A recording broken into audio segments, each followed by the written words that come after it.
Hello,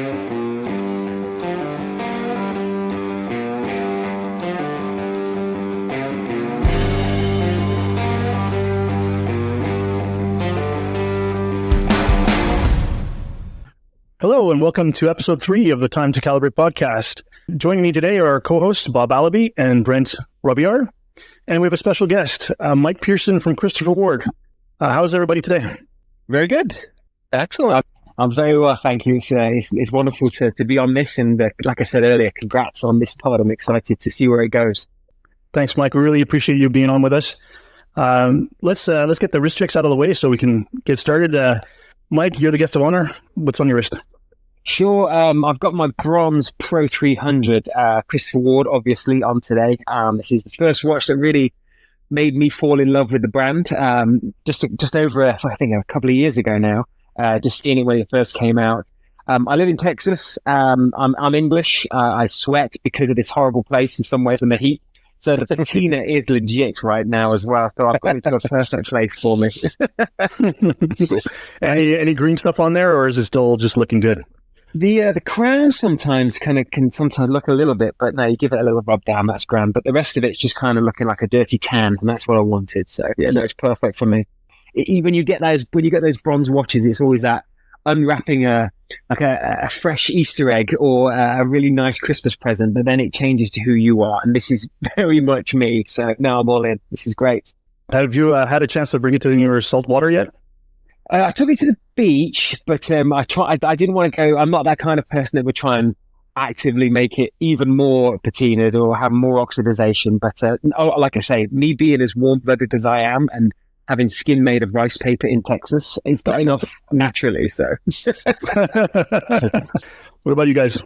Well, because we're trying to squeak this recording in under the wire as you're leaving on vacation, I chose the Mito Ocean Star GMT, the special edition. It's a flyer GMT. It was released earlier this year. Sort of that vintage-inspired design. It's got a beautiful 11-row mesh bracelet, blue on blue colorway, dial and bezel. The blue is like almost a purple blue. It's quite nice. It's got a double dome sapphire crystal, lovely dial distortions and all that stuff. It's 40.5 millimeters in diameter, 200 meters of water resistance. But, you know, the story with this one is really the price. Like Christopher Ward, actually, Mito is one of those few Swiss-made brands still offering flyer GMTs for under $1,500. You know, in fact, I believe it's identically priced to the C63 Sealander GMT, which, by the way, Mike, is also a very beautiful watch. Truth in advertising, it's not mine. Mito sent it over. It's part of an article that I'm writing. And like I mentioned in the last episode, next week I'm headed to Montreal to cover the Red Bull Cliff Diving World Series. And Mito's the key sponsor there. So yeah, that's what I've got on, a travel watch, even though I will not be jumping time zones. Or dive boards. No. Yeah. You can be sure of that one. What about you, Bob? So since I know we're going to be talking a little bit about the Toronto Timepiece Show here shortly, and Christopher Ward attending, I thought I'd wear another attendee's watch, Marathon. So I'm wearing the Steel Navigator today. Oh yeah, that's a cool watch. Good grab and go quartz. Finds its way onto my wrist pretty frequently. So yeah, very, very cool. Well, in honor of our guest star, I've got the Christopher Ward C1 Moonglow on. It's in for loan from Christopher Ward. I should be writing a review of it shortly, and hopefully, if the Calibrated Wrist would like to host the article, maybe we'll have it there. Absolutely, beautiful watch, absolutely stunning. The lume treatment, especially on the moons, is just out of this world.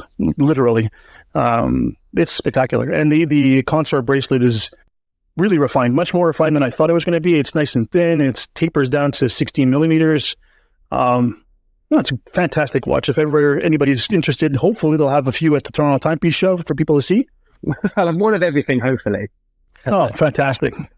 I'm actually really looking forward to see some of those Cantos, and especially the 12X or 1210. Yeah, absolutely. That new 12X titanium looks just fantastic. Yeah, that's a little bit of a stir recently, didn't it, when it was released? But I think everybody who's seen it in the metal understands what it is. We've had such growth over the last few years, but that 12X, especially this year, it's our 20th anniversary. but it's also the 10th anniversary of us having the SH21, our own in-house movement. That we were the first British brand to have our own movement in 50 years. So when the 12X came out, there was a lot of people who only knew about that movement or that type of price point within Christopher Ward post Bel Canto launching. But that watches, or that model, and or not should we say the 12X, but that movement within certain models has been around in the collection for the longest time. But a lot of people didn't know. So it was a bit of a shock for some people's systems to see $4,800. But then when you understand what that movement is, what it does, how it looks, it's a bit of a machine for sure. And how it's finished. Oh my gosh. That's the star of, I think, a lot of Christopher Ward. When you talk about the consort bracelet with the watch you've got, or you pick up any of our Tridents or Sealanders and you see the light catcher case, it's just that little bit of extra that you would never expect for the type of price point you're paying. But the difference is the fact that we get a chance to, obviously sell a bit differently, and that transparency of pricing kind of comes through. So it's, in many ways, when I do these shows, or I've been doing this last year of just making sure people see it and hold it, it's, without sounding kind of preachy, but it's like a re-education of what $1,000 to $3,000 on average can feel like. Because when you go into a traditional retail store, usually that's what's entry level into mechanical. Whereas for us, that's everything. But we're not putting down any of the brands, but usually that entry level doesn't feel as refined as what a Christopher Ward does. So, $1,000 is a ton of money. So why shouldn't it feel good? That's kind of our mantra right now. Absolutely. I took a look at that C60 Trident Pro 300, the new one, and to me, it comes down to the details, and the color of blue alone just makes that watch really pop. Really, really beautiful release. Well, it's also got that kind of element of that we've listened to the community. I mean, we are very much a community brand. I don't think we can ever be called micro brand anymore because of Bel Canto and changing the growth of and our whole outlook on where we want to grow. But what we have done and what we've remained to do and will continue to do is have the best watch for the money. But you'll know with anything, if you have a t-shirt printing business back home or you're making food, the more you make, sometimes the cost can come down. So what we can do with that cost saving is put it into the elements that make the watch stand out. So for example, on that watch, that light catcher case, we make it thinner, slimmer. There's a lot of detail in that case. The bezel is more refined. The movement upgraded to the SW330. So, it's a small things that sometimes can get missed because, again, there's more and more people coming to the collection all the time. But we can only do what we've done now through listening to the collector community who say, hey, we'd love it thinner. It doesn't need to be 600 meters. We want to see the movement. How about more detail in the case? Things like that. So that's where the pride of us within Christopher Ward, when we're talking about the brand. But I think it's also the surprise when you go to a meetup or you go to the Toronto Timepiece Show. A lot of people will pick up a watch and go, actually, it is good. It's not just a picture jumping off of Instagram. It's beyond good, really. Honestly, it's the continuous improvement we've seen over the last 20 years. From using pins in the bracelets to screws to tapering the bracelets, the micro adjustments, the refinements. When Christopher Ward first started, their initial Trident releases were something like a cross between a Submariner and a Seamaster, right? It had some hands that wanted to somewhat look like a Mercedes hands, but then it had the wave dial and it had a traditional round case. And then you saw the evolution of the brand going until, I was going to say this a little further on, but I'll say it now. Everything really started to be propelled by the light catcher cases. And then it was the compressor case, and then it was the Bel Canto, which just launched you guys into stratosphere, and then it's been the 12 and the hits, and then one after the other, and the 12X. I wrote about that one on Worn and Wound when it was introduced, and I was thoroughly impressed. I got the press release days before it was announced, and I was sitting on this news, looking at these pictures, thinking to myself, holy cow, and I can't talk about this one anyone yet. So when I did put it out there and we saw the reaction of a lot of people who were like, what is this? Why is this so expensive? I think I went out and defended it on Instagram in a few places. And then Mike and I were talking in the background, saying like, why people can't see. I mean, the nearest competitor to something like this would be the Oris ProPilot X or whatever, the X one, the one with that's all skeletonized, similar to what Christopher Ward does. But the level of finishing, the attention to detail, it's at a whole other level. And that Oris is about $2,000 or $3,000 more expensive. Yeah, and again, with Oris's side of it, and with other brands that might have similar concept, they also have, deservedly so, they have to add certain monies onto it, because if you're in a retail store, there's a guy or a girl behind the counter who deservedly needs to be paid for, selling that through or explaining to a customer. There's also the duties that go into the countries and all the marketing that goes around it. That is all necessary. What we've done is obviously strip that back, and for 20 years, from the early watches all the way through to what you beautifully described, that business model has remained the same. So the idea was always going to be the watch that's as good as it can be and as attainable as possible for just about anybody's budget. When you start getting close to $5,000 though, you've got to make sure that there's an understanding of what's inside of that. And I think that because of our lack of retail, because we're not in a store, we can't have every day someone going into a store down on Broad Street or anywhere in those big cities across North America. There's no one telling the nuances or seeing the nuances. So you've got to rely on writings or podcasts. And that's sometimes hard. And we know that we've kind of got that disadvantage, but because of, events or with wonderful goodwill throughout the community and throughout people who write about us, that has helped people kind of self-police what, the naysayers might come into it. But I don't think any of us mind those conversations, because it helps us learn what people see about us, what they might understand or not quite get about Christopher Ward. I jumped into the comment sections as well. It was very much like, whoa, let's talk about it. Let's have a chat, instead of just going straight to that old school comments and having that off the hip kind of gun reaction. But for the most part, the more people that saw it and understood it, it's all calmed down. It's just going to be one of those watches that you like or you don't. Movement wise, it's grand. Not everybody wants to see it. Not everybody wants to have a watch that's all about the architecture of the movement. Some people just want a bigger watch with legibility. But that's the beauty of the industry. And I think that's what we are now catering to across the board from, the watch we released before the 12X was the Valor, which is our super quartz. It's got an ETA chronometer certified movement in there. But that was missed sometimes because the noise of what the 12X was doing. But we've got $650 to under $5,000 with an average price point of what, 1,400 US. It's pretty special. Yeah, there's quite literally something for everyone at Christopher Ward. Whether you want ice cream dials, whether you want a professional diver, you want something dressy, something casual, you name it, it's all there. And now, honestly, with the availability of two different bracelets on I'm a bracelet guy. Make no doubts about it. I don't like NATO straps. I said it. Come at me. I like bracelets. And the fact that there's two different bracelets that'll fit the same watch directly from Christopher Ward is really cool.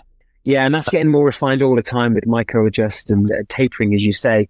I've always been a strap guy through my history and my career in watches, and I've always liked the straps. But when you throw on a good fitting bracelet, it's amazing how much it can suit you. And that was the case in point with the 12 titanium that I got when I first joined the brand. That is, we talk about the light catcher case being the star. For the 12, it's all about the integrated bracelet. And it's not just the fact that it's integrated, it's the fact that it sits and fits the way that a watch 3, 4, 5 times its price should fit and as you expect it to fit. So no, there's hidden surprises in a good way across the entire range, but we're always learning, always developing. So if any of your listeners out there that have got ideas, wants or needs, throw them our way. We'd love to hear it. I love 100% the enthusiasm in your voice, Mike. And you know what? I feel like this morning that our enthusiasm has for watches in general and for Christopher Ward in particular has almost carried us away here. Some of our listeners may not know exactly who you are, Mike. So maybe Marc, maybe you could give a bit of an introduction, and then people will understand why we're so excited about this morning. Sure, absolutely. So I've been a fan of Mike's work for, well, I don't even want to say how many years because it's been a long time. I used to follow him on Twitter. Yeah, it's been a while. I started following Mike when he was at Bremont and posting a bunch of pictures of pilots in their jets wearing the watches, which led me to eventually buying a Supermarine 500, which I love dearly. Since then, he's traveled to Zodiac, where he was a brand ambassador and director there for a while. And it was, multiple releases, new products, a lot of fun, a lot of enthusiasm. His joy is extremely palpable, and it matches how I feel about the hobby, and it's great to see. And now that he's the brand director for Christopher Ward, I think that he's finally found a brand that can spread its wings as much as he wants it to spread. And I think that this future is really bright, and we're really looking forward to seeing where they go next.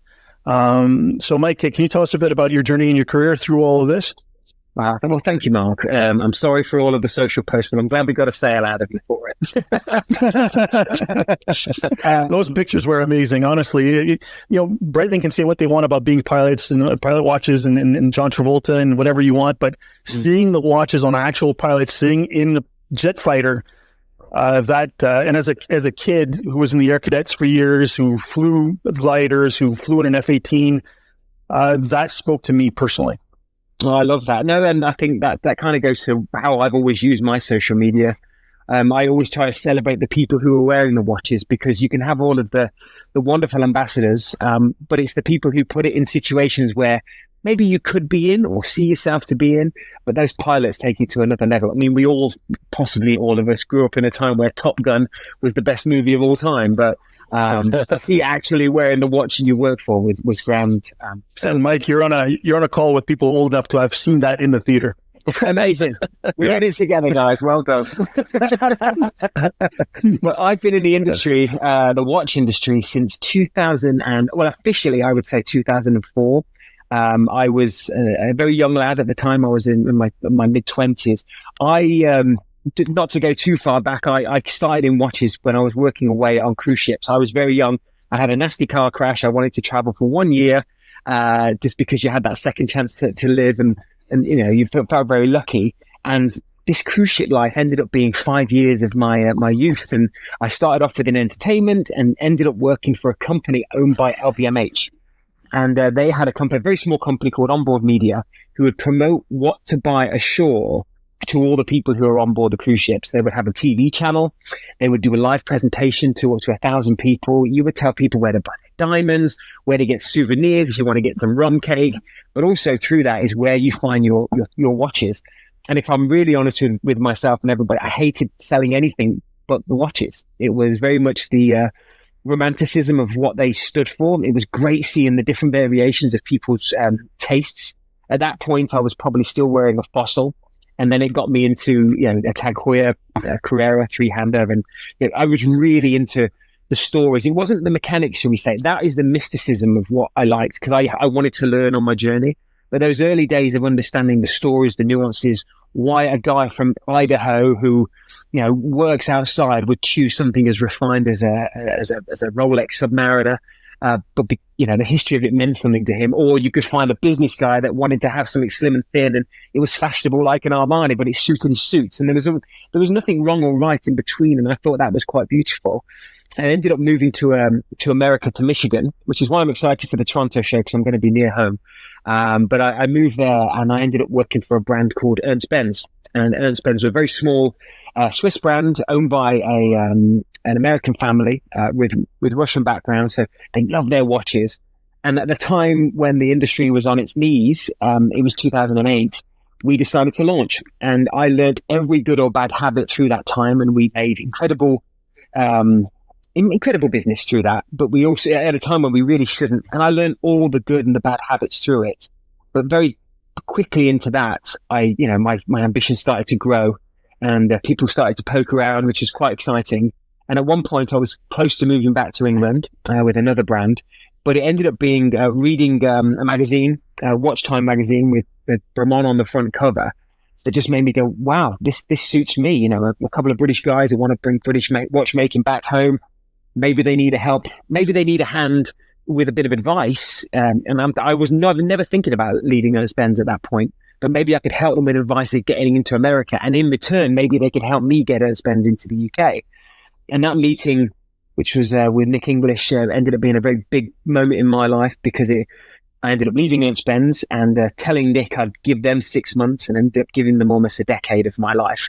And whatever Bremont is doing now, at the time when we were growing, it was nothing but excitement. It was very much MB2s, dive watches, working with Jaguar, Boeing, the America's Cup, opening 60, 70 points of sale up around North America, including in Toronto, being one of the first places I'd opened a store. I love coming up there, and the Canadian market can sometimes get missed by some of these brands, but it was important to me that we had some good staple diets, that's good stores to help us. And so I learned a lot about North America, not just the US. But it ended up being a bit of a trade-off between my love of Bremont and having a bit more of a life that wasn't just watches. And I ended up meeting my now wife. And Nick will always say this, maybe not to him in public, but he was always like, he used to call me Billy. Billy Whiz was my nickname. He was like, Billy, you need to get your, you can tell by how I talk. He goes, Billy, you really need to get yourself a girl. Yeah, it's time, Billy. And as soon as I met my wife, I realized that I couldn't fit both in. I couldn't fit Bremont into my life. And I had to change that. So we changed it. And I left Bremont after almost a decade, which I'll be honest with you was one of the saddest moments of my life, because it was into the unknown. And I jumped into retail. Then I was picked up by another brand that wasn't quite right. So then we went back to Bremont, and you should never, this is advice to all the people out there who are young, never go back. No matter what you do, as much as you love it, never go back for a reason. And and not because of anything slighted to Bremont, but I was in a different place mentality wise. And then who knew that a small pandemic hit the world, and Bremont wasn't ready to kind of, or wasn't able to kind of push us on into America the way that I wanted. And so we all kind of had to pivot and change. And I lost my love, if I'm really honest, with the watch industry. And I stepped back, went into tech, thinking that I'll just do normal stuff now. But whilst in tech, as COVID was happening, I was again poked and prodded by these smaller, quite exciting independent brands. And I also, for the first time, started to diversify my collections. So I would sell a couple of old Bremonts and pick up a Halios or a Vertex, or I would look into what people like Fears and Farah and some of these smaller Swiss brands or German brands were doing. And then they were asking for help and advice. And I had no idea or wanted that, because I was like, no, I don't want to watch it. I'm good. I did my 10 years. That's enough. But it ended up being a call from Zodiac. And they said, Mike, we know you're in Dallas. We see you've got one of our watches. Could you come and have a chat with us? We'd love to chat. And I said, well, actually, I'm now living in England, because after COVID, we'd moved to the UK after all these years in the US, and I can't do it, but I can consult. I'm doing it on the side for some brands. And that ended up being the best hour of my week to the best 2 hours of my week to the best 3 hours of my day. And they asked if we'd move back to the US. My wife is American. And I said, do you want to? She jumped at the chance because she loves England. It just wasn't quite for her after in a post-COVID world. And my juices for telling stories were inflamed like I've never felt, because I felt like with Zodiac being as old as it was and had such an important part to play in dive history, that story was lost and missed. And so what I realized that my talents or my love for watches had been missing was a crux, a story, be it the English brothers or to now maybe retell and then readjust the thinking of what Zodiac could be and should be in the market. That for me could have been the next 30 years of my life. And we could very happily be sitting here doing this podcast about Zodiac. But as you may have alluded to, my energy levels and my ambitions seem to be really, really well matched with Christopher Ward and Mike France and Peter Ellis, who own the company. And so in a very weird happenstance way, this has now happened. And again, no idea of me wanting to do it, but when I saw Mike and Peter and the team work at the wind-up show, especially in the New York one, they had that right attitude about being part of a community. The way they would either empty the boxes with the team and then tear down the show, or show a watch or explain how to change a strap, small things, to as big as and as grand as the Bel Canto launching made that brand. I thought that they were creating a bit of magic, and I could help that over here. I didn't realize that Christopher Ward was probably the biggest market is North America, just by a couple of percent when you look at the UK market and the rest of the world. But I also didn't realize that they'd never really had any boots on the ground. And so what they needed was a little bit of tactility, a storyteller, someone who had some ideas and maybe a bit of experience. And the last 8 months might have been the most exciting of my watch career. Because everywhere I go, there's going to be, let's say we come up to Toronto and we did an event for 100 people. I know that probably 80% of watch people would have heard of it, but probably about 20% of the attendees would have held a watch, and probably just a few percent own it themselves. And so to go to any geographical location from Detroit to Raleigh, North Carolina, to San Francisco, and then obviously up to Toronto, it feels like it's the most organic way of growing a brand that I've ever felt, without having to do that normal stuff of finding the one retailer and have those months and months of endless negotiations. It's just a case of, I'll buy you a beer, have a look at our watches. What do you think? Do you have questions? And hey, let's try and find you the best watch that suits you. It is so true. It is so freeing. And it really is an exciting time in my life. And there's also balance between, watches and my wife and family. So I've found after all these years a really lovely flow. And today it all hangs on this podcast, obviously. I've got a question for you, Mike. Sure. Really serious, very important question. Does your wife know that your name is Mike and not Billy? She does know. A couple of my watches say Billy on the back, and it might have confused her. Billy Whiz was an old English comic book character in England from a comic called The Beano, and that's just what they could call me. It's hilarious, but yeah, that stuck just with him, no one else. Yeah, I have to tell you, the whole Zodiac relaunch or rebirth, if you want, when you started there, and those stories really hit home for me, because back when I was a late teenager, early 20s, I started collecting watches, and I was really into, the Citizens, the Seikos, and the Casios, as one does when they start. And my aspirational watch at the time was a Tag Heuer, similar to you. But of course, being a student, couldn't afford it. And I stumbled on a store that sold Zodiac, and they had a Formula model that looked just like the Formula models from Tag Heuer, but were actually built a little better. The bracelets were solid. The bezel was actually steel and not plastic. And it was priced, I think it was like $300 or $400. And so I bought it, and I wore the poop out of that watch for a long time. So seeing the brand resurge with new Seawolves and Super Seawolves and the colors and the collaborations you did with various media outlets and Warren Wound with the laser tag and all that stuff. This was so much fun to watch. Oh, but again, very fun. Really. I felt that you needed something bigger and something that to really sink your teeth into. Yes, the history is fantastic with Zodiac and all that happy stuff, but Christopher Ward is just going places, and you're just the right guy for the job. Well, I appreciate that. It was a weird moment when I announced, I did it just at New Year, that I'm leaving Zodiac, and I haven't got billions of followers. There's a really good core following of watch community people that follow me, but you could feel that, but you just got going. And then when I announced a few days later that it was Christopher Ward, you felt yeah. Yeah, this makes sense. Yeah, it was. And then you've also got those people that would say, but I only knew you with Bremont, that was the British brand. And I'm like, well, this feels, what is lovely is that it's all kind of mattered at the right time of my particular life. And, my skill set has grown to where it is today. But the thing with Christopher Ward, compared to, say, Zodiac, that has all that history that they're trying to retell, which they should, because it's important, the first time watch, to Bremont having a history which was very genuine to Nick and Giles, but maybe misunderstood through all the different partnerships that they'd wanted to release. But it was a very genuine story to them.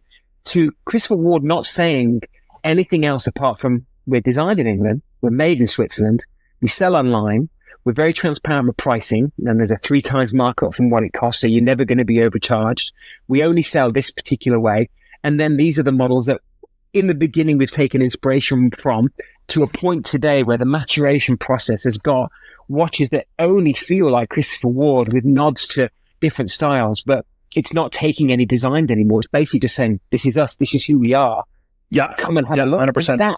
That for me is the genius of who they are, because there's no, Mike and Peter and obviously Chris at the beginning when they started, it wasn't about retelling a story or buying a brand name.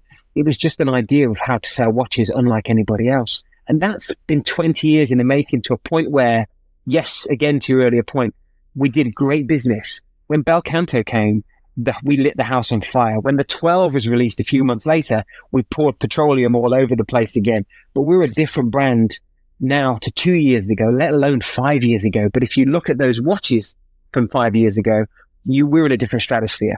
They are great. And those watches at those times that I've seen, and if anybody came to San Francisco Wind Up, you would have seen a backboard of 285 different models or different families over 20 years.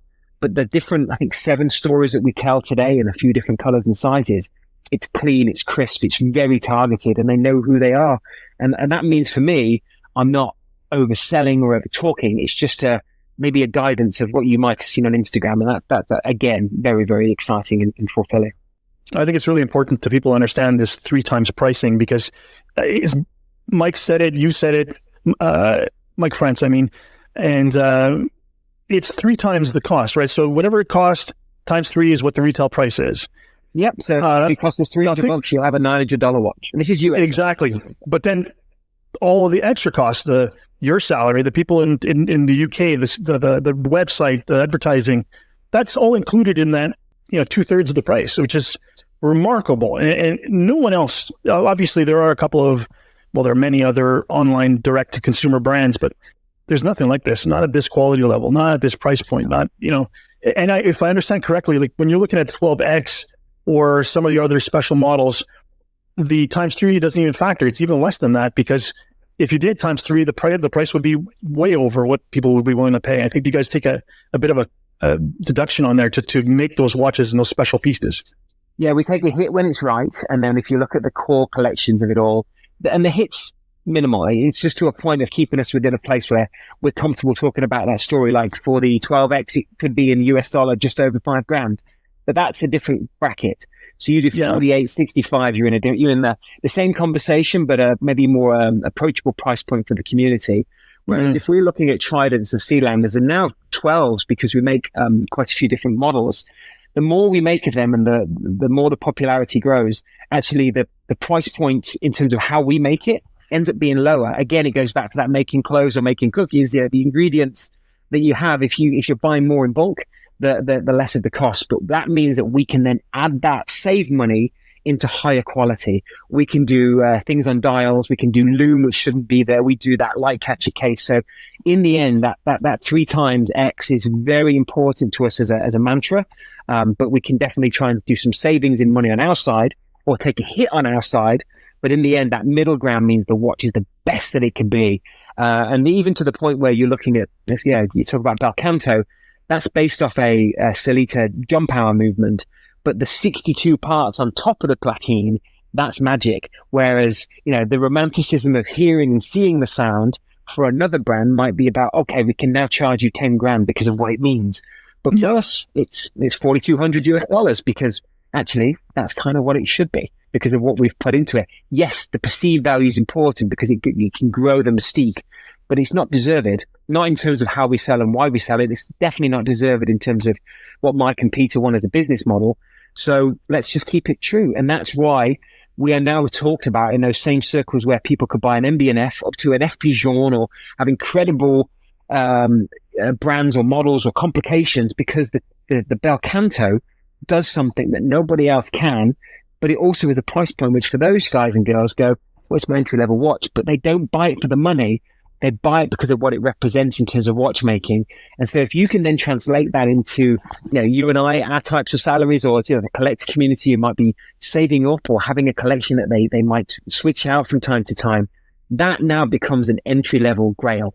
The only thing that we have to make sure of is that we grow with it. So yeah, I'm not sure if you saw when that watch came out, the blue one, it launched, with a picture and a prototype dial and a prototype case.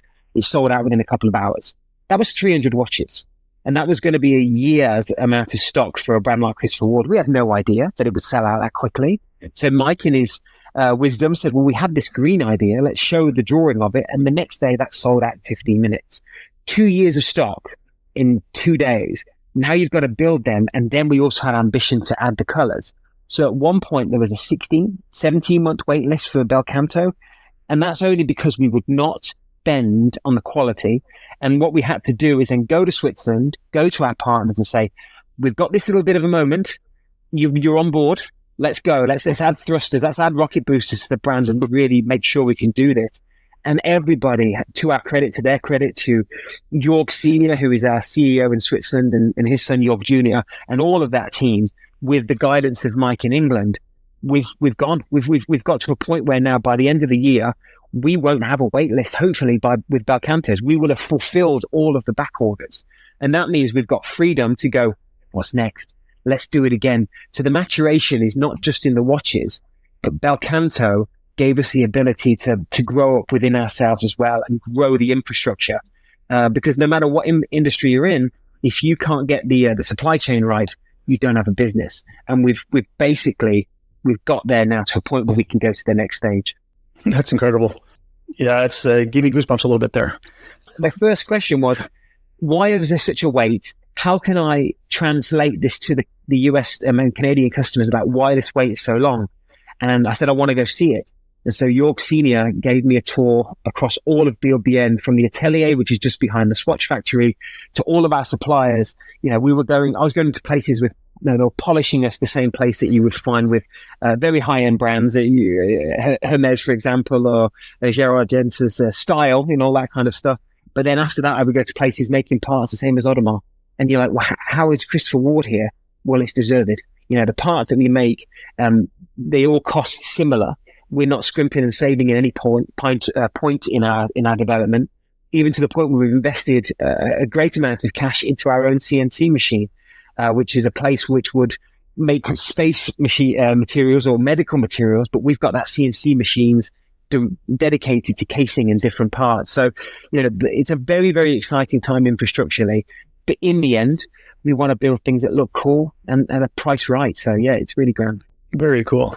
Now, we've noticed that collaborations have been playing a big part with Christopher Ward lately, with the Scottish Watches collaborations, the collaborations with Andrew Morgan, and some others. I'm curious, is everything in the collection available to be a limited edition or a special collaboration project? Like if we eventually have listeners, we're starting off, and we wanted to have a special 12X model with the Canadian flag somewhere on there, whatever. Is that something that's possible? Can people do that? Or is it just the C63s or? No, absolutely. The whole brand is available for our bespoke part of our business. We have a very, very large part of our company which is dedicated only to bespoke. Andrew Morgan and Scottish Watches, that's a bit different because it was more of, they are the voices of the people in many ways. And Scottish Watches is the biggest podcast in the world for watches. Andrew Morgan with his Talking Hands and then into Watch Clicker, now to doing what he's doing. He was a really wonderful, dry, humor-filled, knowledge-filled voice that helped kind of alleviate any naysayers of what the Canto was at the time or what the collection was doing. He really knew how to kind of hold our story, tell it his way, and it resonated. So when he went on his own, and then obviously with Scottish Watches growing as they were, it was a no-brainer to say, right, let's do a watch with you. We'll give you a bit of the profits. That's the only way of saying, because we don't pay for influence, we don't pay for writings, we don't really have much in terms of that marketing ideals. It's just, if you love the watch, write about it, let's grow organically. But they were big players and very important. So to give them a little bit back for what they've done made sense. For the bespoke side of it now, and for your question, for your group in particular, if you've got 25 guys and girls with the same idea, we will make you, or we would attempt to make you a Christopher Ward within your image. All we ask though is that it's not one of those ones where I've got an idea, boom, we'll throw it out online. And we've had that in the past and it was great and it helped us.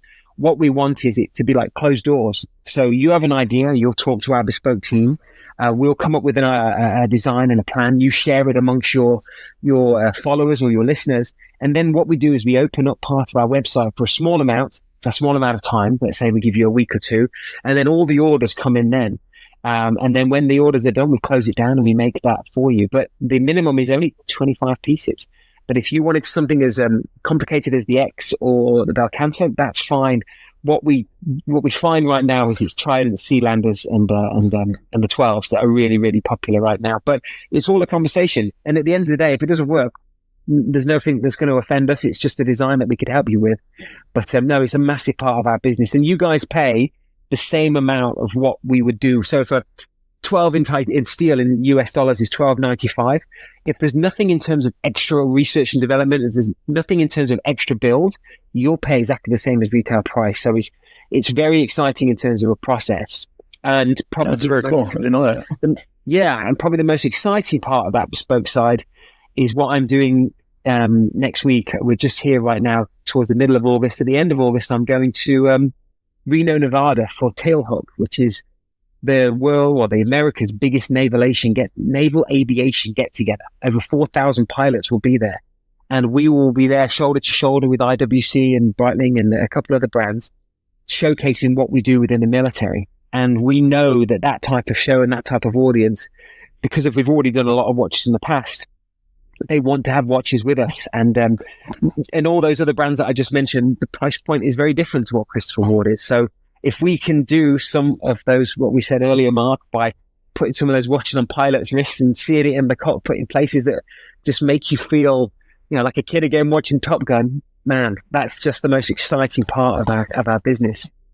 And honestly, if you've got Christopher Ward watches displayed right next to IWC, next to the layman, I'm not talking to someone who's going to look at an IWC in-house movement versus an ETA or Salida or whatever, but to the layman, paneling the watches, Christopher Ward's going to look very favorable right there, especially at the price point.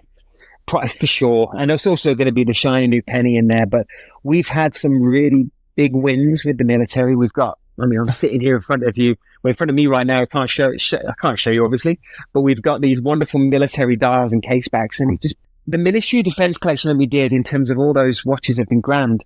But I have in front of me military collections that we've already put together, and I'm taking them to Reno, and I'm just filing them right now and putting them in a place where I know where they are and how to talk about them.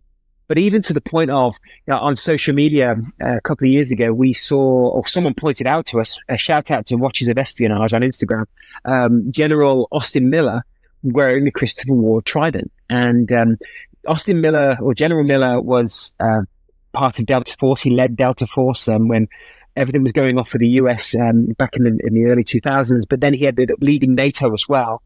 And he was caught wearing a Christopher Ward. They posted that. Watches of Espionage posted that, and the whole military community went, who the hell are you, and why has he got the watch? And none of our team, and this is not a slight on the team, none of us could get a hold of him. But obviously, as you said, I've been working with military squadrons in the past, and through connections, I managed to meet him and chat to him. And he might actually be coming to Reno with us to kind of show his watch and talk about what the watch means to him as well. So it's those types of personality that organically get the watch away from pushing it, and then you just celebrate them and say thank you, and let's see where it goes. But I can't tell you how much that means to me that he trusts us and that he's coming along with us. So yeah, so sketchy guys wear Breitlings, nice guys wear Christopher Ward. So we've got that. Hey, if you follow the sketchy boys on Instagram, you got to change that statement. As you guys know, there's another podcast that recently stopped. It was Rico's Watch Podcast, and Eric is he's a Canadian guy, and he actually works within the services, and so he, alongside some American, I got an Army guy and a Navy guy. And then we've got a couple of British guys as well. They started the Sketchy Boys, and they are celebrating watches within the military as well. So there's all these things that seem to be swirling around Christopher Ward right now, and it all comes from the fact that we do bespoke watches. So yeah, your question is very telling and very pertinent right now. So thank you. So what you're telling us is that there are other podcasts than ours and the Scottish Watches. Yeah, there is a couple more I've heard. A couple more. Yeah. Wow, it's news to us. But they might not be as good or as Canadian focused. So. Oh, there you go. All right, I've dominated enough questions. I'll leave Bob and Robbie, I think, have questions for you as well. I'll let you guys go for it. Yeah, so Bob here, Mike. Good meeting you. This is the first time chatting. But one thing that you actually touched on, you mentioned, you called CW Christopher Ward a community brand. And yeah, I've spoken with many different people from Christopher Ward. Everybody always seems so approachable, and you guys are out there at shows and events all the time. Just wondering if you could comment a little more on how important that is to you and the brand to be so connected to the watch community in that way. Well, it's everything, and thanks for the question, because without the community and us being communicative with them, we don't have the brand. Because, when I do traditional brand selling, I would go into a store, give them the collection, do the training, and then it's those 10, 20, 30 people that, they take up the mantra. They then, all the customers come through the door. This is blah, blah brand. Let me tell you the story. Let me show you the movements. Here's the price. Give me a credit card. We don't have that. So the community, they take on that ownership of the brand. And we knew this many, many years ago. We have a forum, and it was started by a guy, or a few different guys, and the guy leading it now called Kip. and he's up there in Massachusetts, and we ended up buying the forum and putting it on Christopher Ward's website. We do not do anything apart from own the domain and get watches to people like Kip to see them, to talk about them. And they can say, if they hate it, they can say they hate it. If they don't understand something, they can put it out there. We have no control or say. We do not edit anything that they want. It's their forum. But from that, we've also got the Christopher Ward Watch Enthusiast on Facebook, the Christopher Ward Aficionados on Facebook. I then jump into Reddit and Watch Crunch and take away, you know, what's going on different forums from the past, like Time Zone, or what's still going with all the ones that are still out there. And then if you then look deeper, you know, podcasts like yours have people like yourself that might go to Red Bars or splinter groups of Red Bars. Like they are guiding everything that we do. And my whole mantra for starting this is kind of based off of what I see Christopher Ward feel like within the community. So my itinerary this year will be 40 different events across North America. This, as of right now, I've done 27 of them. And every single event will bring in 75 to 200 people. And I only cap it at certain places just because of time and manpower. It's just me here right now.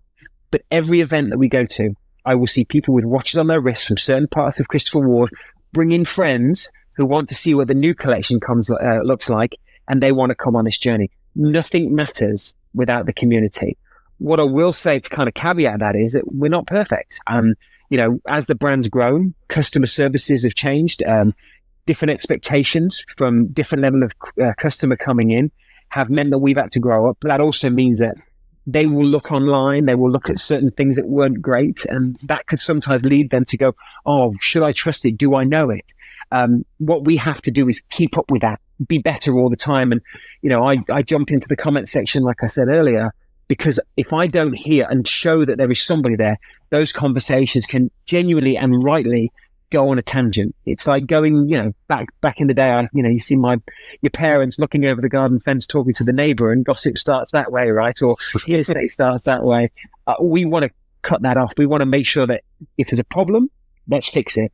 If something has come up from the past that's not been dealt with, we own it, but let's make it right. I mean, watches can break, but it's not about that. It's about how you look after them. You know, you can drive out of a Porsche dealership and the engine can flop, but it depends on how they look after you there. And we really want to make that right. And that's the community guiding us as well. So the sales, yes, but it's also making sure we keep those customers. And that for me and for everybody in Christopher Ward is about customer service.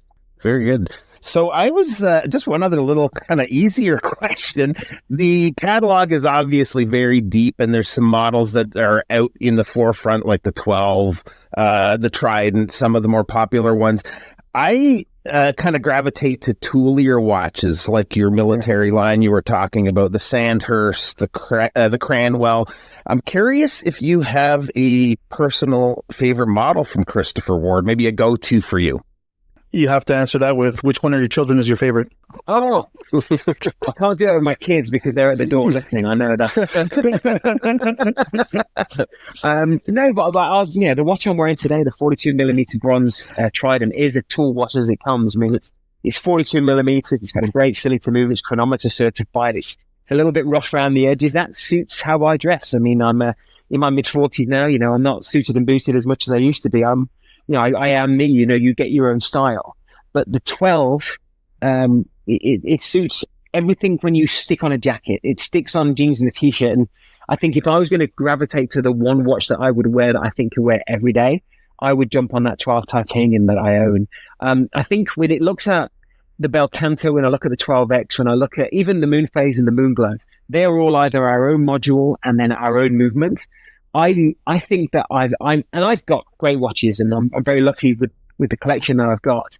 I look at them as that is a different level of what I think I want my persona to project. So when I'm going out to an event, I don't want to wear the one watch you have to wait 5 months for, which is the Christopher Ward Bel Canto right now, or the 12X is coming out in November. What looks good on me that suits you guys and girls out there when you come to an event? I think if you look at the Trident and you look at the 12, you've got just about everything. So yeah, I had the military collection on this week because I'm building up to talk about Tailhook. but they're all based off of that light catcher case. They've all got that dive style or the bigger crown, that kind of nod to the past.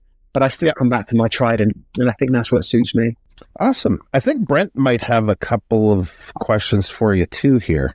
Yeah, absolutely. I'm curious. Marc outlined it earlier, and you yourself have recounted. You've worked with some very special brands, all of which have been successful in their own right. What I wonder is, was there any commonality between their ethos, do you think, that contributed to that collective success, or was it something particular in each case? Oh, beautiful. All of it, every single brand in the beginning, Ernst Benz, through to Bremont and to Zodiac, and also the companies in between.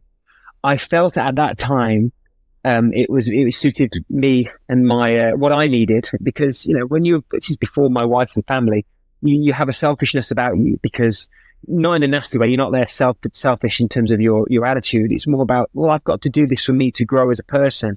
And, I know what I could add. I think what I've got to this point now within Christopher Ward, it's like all of those, that first meeting with Nick, or that first step into the watch industry with Ernst Benz, or, re-bringing back Zodiac with the team there, they all mattered. But I think when you look at Christopher Ward in terms of where I am today, the gaps were glaring, because they are so successful and so popular and so powerful. All they needed was a little bit of, they just needed a face. They needed tactility. They needed someone who would put the miles in. And I think at this stage in my life and career, all of it and all of them have been the right place at the right time. This feels a little bit more special, because even though we're as big as we are, we don't hold a candle in terms of size to the other brands, but we, believe it or not, have creeped into the top 60 most desired brands in the world, which we've seen through different censuses and surveys. That's a big thing. But we're not trying to chase Omega, Breitling, or Rolex. But we do want to be in those conversations where we deserve it to be in the watch box of people who collect those types of watches. That is grand, because you can have those Halios, Vertex, Fiat, Farah, Seiko, Citizen, Fossil. Then you get into that entry level of, what's next? Do you want to have a swatch or a group watch? For me, I just love the fact that we can cross over into craziness with like Jean or MB&F, or be in a room with Rolexes and Pateks and still have a conversation that matters. So this feels so exciting. And I think at the end of the day, I know that I talk, as you've seen in this podcast, at a certain level of enthusiasm. I can't do that with everything. And that's been proven in the past. Like to myself, my dad always said you could sell ice to the Inuits. And I'm like, actually, I could only do that if I really cared about ice. I don't think I do, but I love watches. The big thing for me is just, I really got to care. And we sit here right now. I just had a meeting, as you guys know, before this podcast recorded, about our showroom that's going to open in Texas in 1 month, in the middle of September. That is not going to be the head office in America. That's the first showroom. And that will mean that I can then look at certain geographical areas in America. Maybe we could look at Ontario, or we could look at British Columbia, some of the middle territory. Quebec. Quebec. Yeah. We could look at that one. Gotta get my Duolingo out and start French sessions. But I think for me to be able to look at them as a possibility, those cities, those states, the possibility. Oh my God, it's so exciting. Well, this really goes into my last question, actually. Back in 2021, I wrote an article. It was called 5 Watchmakers Changing the Face of Micro Brands. And Christopher Ward was among those 5. And in fact, at that time, Mike France was really helpful in providing me with material for the article, etc. But just recently, I was putting together a profile for the Toronto Timepiece Show where Mike talked about Project 100, where Christopher Ward would attain £100 million in revenue by 2028. Now, obviously, you said it yourself, the term microbrand no longer applies. You've made your own movements. You've won international awards. You're opening an exclusive showroom in Texas. It appears like the sky's the limit. So what is next? What's the next challenge or goal for Christopher Ward? Well, we're all going to be working toward that figure. And we know we're not money driven, but we are very much ambitious in terms of a company that's led by Mike and Peter.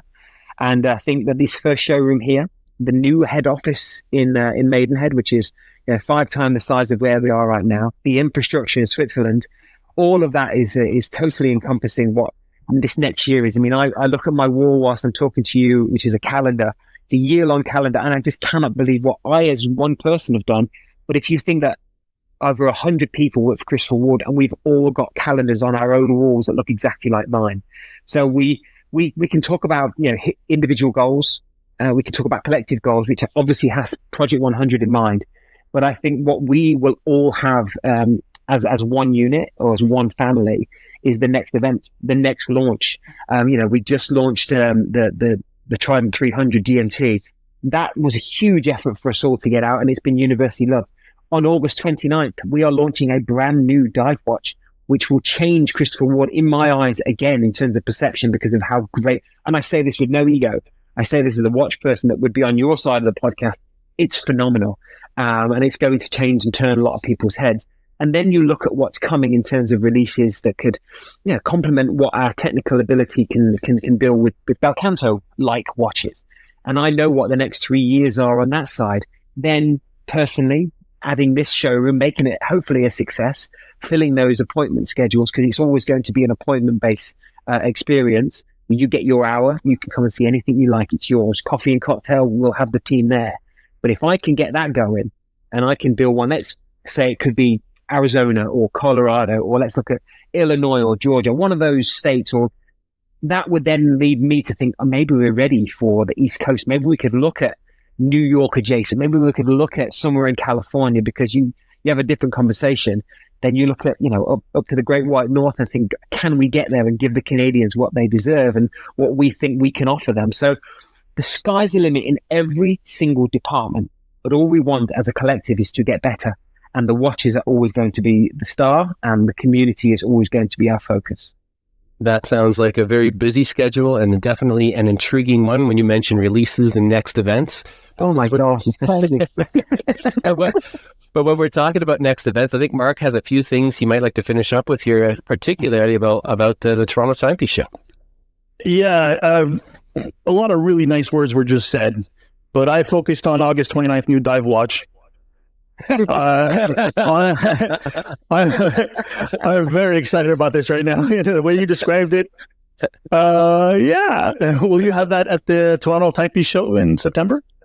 I've got it in my hand right now, Marc. I'm trying to transmit it to the medium of ESP to your brain. It's we will have a few different variations of color in this particular model, and we will have them all with us in Canada. Oh, I'm going to be hitting you up on Instagram later on. Got very bad cell service here in Texas today. It's too hot. It's not that much cooler here. Let me tell you, it's like 30 something degrees Celsius here, and melting on my microphone. Yeah. So talking about the Timepiece Show, what does that represent for CW? And I understand you guys are a platinum sponsor of this inaugural event. Yeah. What are your thoughts on the whole thing and coming to Canada for the first time? Well, our whole year for North America, take away Canada, North America was only ever wind up. We have Chicago, San Francisco, and New York. They were our three things that we could legitimately, before I joined, we could look after. We would fly all the staff over, like 5-6 of them. We would fly all the stock over and sell there. When I joined, what I said is, we're an online business. Don't kill yourself by doing that. We don't need the watches at these shows. We just need the people to hold them. We need to be in geographical areas where nobody has ever held them before. Or at least if they have, let's show them the new stuff in a way. And then at these particular events, especially at Wind Up, we would then maybe offer certain price reductions, or we'd help out in certain duties or certain tax situations. We would try in any way to make sure that it was worthwhile to come. And so when I'm looking at these shows in between, where I do Red Bar Cruise, or I would do offshoots of watch collector community groups, I purposely went to places that we've never been, went to places that usually sometimes get left out, or certain watch groups that might not get the attention they deserve. But it was always looking at Canada as if we were going to do this, let's do it right. And out of nowhere, the Toronto Watch Show came up, and I met the organizer whilst I did an event in DC. And I'd spoken to him last year when I was still with Zodiac about it. And the excitement from him was, again, like you've wonderfully said about me, it was palpable, because he knows that the Canadian community, you guys get hit with taxes and duties like no other country that I can see in this developed world. And sometimes the trepidation, no matter what we put into place, such as a 60-day money-back guarantee or a 60-month warranty, sometimes you just need to hold it and feel it and know that it's going to be right to buy it, because you want to. Canadians are careful, considerate. great collector community, but you don't rush into things because you sometimes get stung with some of these things that are beyond the brand's control. So when we looked at the Canadian Toronto Watch Show, we're going to come out with a big group. There's going to be about 5 of us there. We're going to bring every single watch in the collection, and we will also have the ability at the show to swipe a card. We will still ship the watch, but we're going to try and help you out in a little bit of some breaks to kind of make sure those duties don't hurt as much as sometimes they can. There's some things that are missed as well when you look online, or you look through some of the boards or the websites or the forums, is that duties are sometimes so uncontrollable because you don't know what DHL, FedEx, UPS might charge a Canadian customer. Everything we have is DDP. You know what your duties are up front. And what we want to do face to face by going to these show or to going into Canada is we want everybody to feel comfortable that that's not a Christopher Ward thing or a brand thing. And also, if we did start to distribute within Canada, those duties automatically go onto the retail price of the watch as well. So I think a lot of the reasons why we want Canada to be a success is that there's a lot of unknowns. There's a lot of sometimes genuine frustrations. And there's also, I think, again, it goes back to the way the Canadians buy, is they want to hold it, feel it, and legitimately feel that they're buying into something that's special. And so that's what that show will give to us. And around it as well, I'm going to do a couple of red bars. I'm going to go to Montreal. I'm coming up there on the 25th of September. So if you are not a member of Red Bar Montreal, go on Instagram, find them, send them a message. On the 26th, I'm going to do an event with the Toronto Red Bar chapter. And then on the 27th, we set up, 28th, 29th, we go to the Toronto Watch Show, which is in the Courtyard Marriott, right there in the center of downtown. And we are going to have, I think, the best show of the year, because I think Canadians have been for too long starved of attention from brands like us and all the brands that will be part of the Toronto Watch Show. And what's exciting is that the organization group of Toronto will then go into Vancouver in April next year for the Vancouver Watch Show. And I think that is the start of something really special for your country. Yeah, Jason is a fantastic guy. He's a personal friend of all of us. And, we've been silently helping him, on Instagram and promoting and talking to him with brands and introducing him to people. And we're really, really excited about this show and the one in Vancouver, and hopefully at some point in Montreal. On, let's do it. Yeah. It's kind of funny because I think Christopher Ward really kind of opened the floodgates for the show when it comes to other brands coming on board. You guys came on early, and it helped to give some legitimacy to the show. And I know that even Jason says it was a huge boost for the show. So I know. Yeah, Jason said that to us, and I think Jason's, he's very honest with how he talks, which is the measure of the man. But he saw when I first started, the first big event I did was the District Time Show in Washington, D.C. Again, and it's the capital of America, and they never have watch shows. And I said last minute we'd go, and we had people waiting in line for an hour to look at a Bel Canto because no one had ever seen one. Now, as the years gone on, we've developed our space, our booth. We know how to bring enough staff to kind of make sure that doesn't happen again. But even Jason looked at that and went, if they can do that here, what could they bring within Toronto? And he's helped us massively, and he's really supported us in our desire to be a bigger part of Vancouver as well. And we want to do things right. I mean, we come with a really great collection, a very varied collection. And what myself and the events manager Olivia do is we have some lovely back and forth conversations, so we say, about how to set up these tables. But what we're doing is giving every part of our table or our booth a chance to see the full immersive collection of each Trident Steelander 12 collection. So you don't just see one or two colors or one or two sizes. We're going to try and bring everything so you can get a full feel of the brand. And we're excited to bring it to Canada. Oh, we're excited too. We can't wait. Oh yeah. To close off the show, and thank you so much, Mike, for being a part of it. I've got a selfish question. Sure. I'm going on vacation, leaving tomorrow for Greece for 2 weeks, and I only want to bring one watch.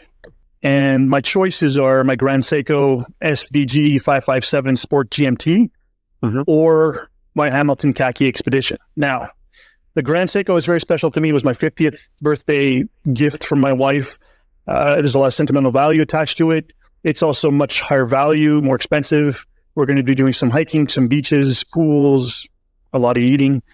So, I'm weary of using that one. But then again, it's a travel watch. It's got the GMT function. I'll be able to use time, change the time without upsetting the timekeeping. Whereas the khaki, the Hamilton, is obviously much less expensive, a little less dear, so I can be a little more rough with it. And if something happens, I won't be so upset about it. But I'm completely torn. I've been flip-flopping from one to the other for a week now, and it's driving me absolutely crazy. What do you guys think? Yeah, you jump in first, yeah.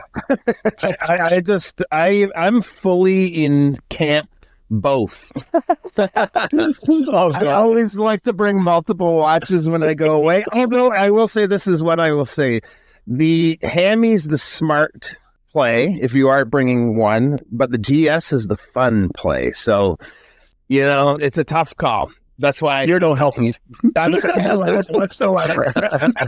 I'm going to go into my heart. I'm going to go into my mind. I completely agree. I'm terrible at bringing just one watch. There's always a couple, but your GS, as beautiful as it is to you and as sentimental to you, the beauty of the GS is that I think the majority of people sometimes might not know what it is, especially if you bring about 4 or 5 different straps with you.